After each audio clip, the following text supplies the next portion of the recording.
Diyos natin mayaman. Amen. Naniniwala ba kayo?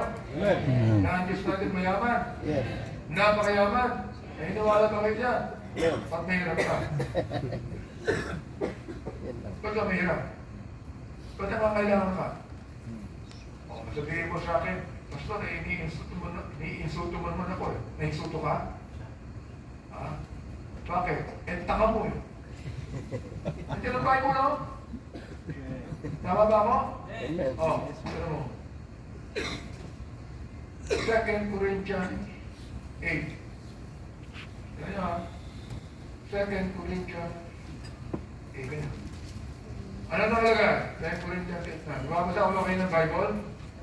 Ha? Babasa kayo ng Bible? Kayo mga pastor. Richard, babasa kayo ng Bible? Ha?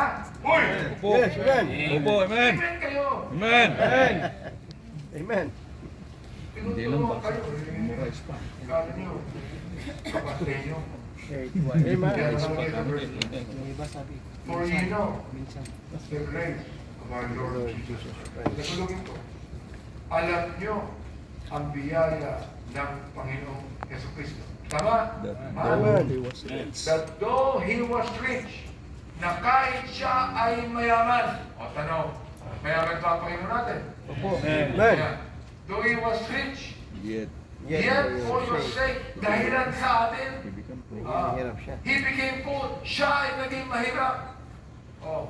Upang sa kanyang kahirapan, tayo ay maging mayaman. Mayaman. Correct? Amen. Amen. Sabi ng Bible, oh.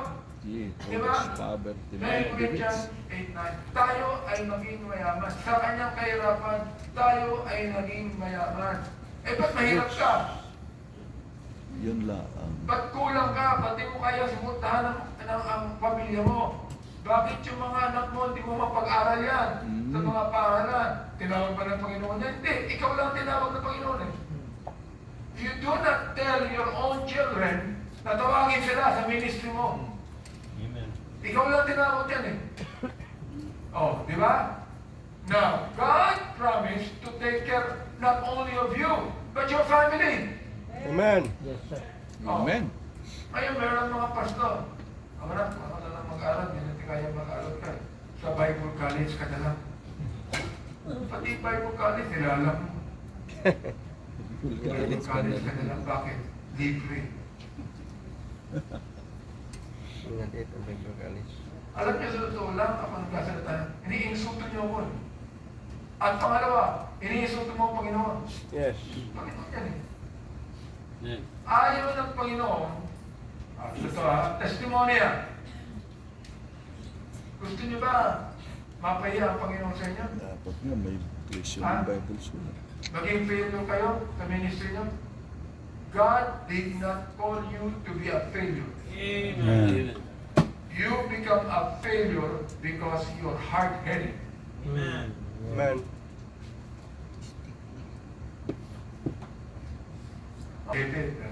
Matapang ako, nagsasalita ako ng gusto ko. Ikaw hindi, tahimik ka lang. Ibig sabihin ko, tahimik ka, malambot ang ulo mo. Meron mga tao, tahimik lang, mas matagas ang ulo. Tama ba na pala? Amen. Opo.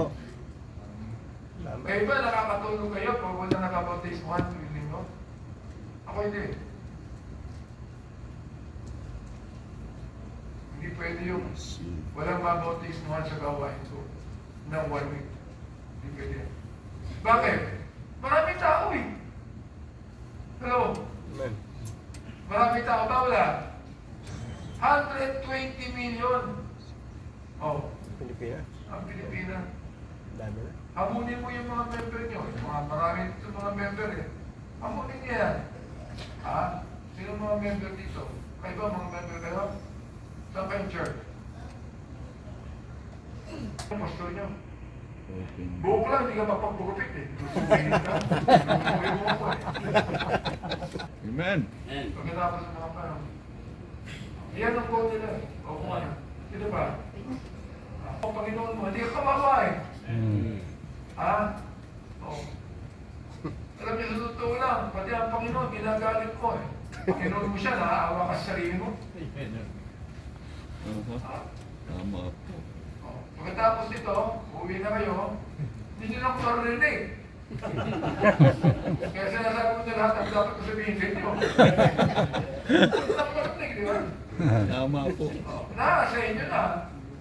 Kung gagawin nyo, ang sinasabi ko. Amen. Amen. Nasa inyo. I Amen. cannot force you. I cannot enforce you. I cannot do anything about you. It is up to you. Tapos talaga po. Amen. Then, ang marami. Then, tapos sabi ko, ako sa inyo, pagbalik ko sa lugar ko, kakausapin ko mga miyembro. Sige po. Oh. Amen. Members, ito ang goal ko. Ito ang gusto ko mangyari. Yeah. Hindi ko pwede tanongin niyo. Oh, anong gusto niyo mangyari? Mangyari. Ito ang gusto ko mangyari. Di ba? Amen. Oh. So if you really think I'm your pastor, you will follow what I decide to have. Amen. Right. Tama? Tama po. Oh. Ano ba? Truck. Ginawa ko ng care station. It's Tractor not sa really Batangas. 12 Selan po baptized. na ulit. See, ang ibig sabihin niya, pag pastor ka, malawak ang pananaw mo sa ministry. Akala ko Diba? akala ko dito. Kung malawak yan, hindi yung ikaw merong ulit yan. Malawak ang pananaw mo sa ministry. Marami kang magagawa. Amen. Kung malawak. Kung hindi. Amen. Let's sing it now together.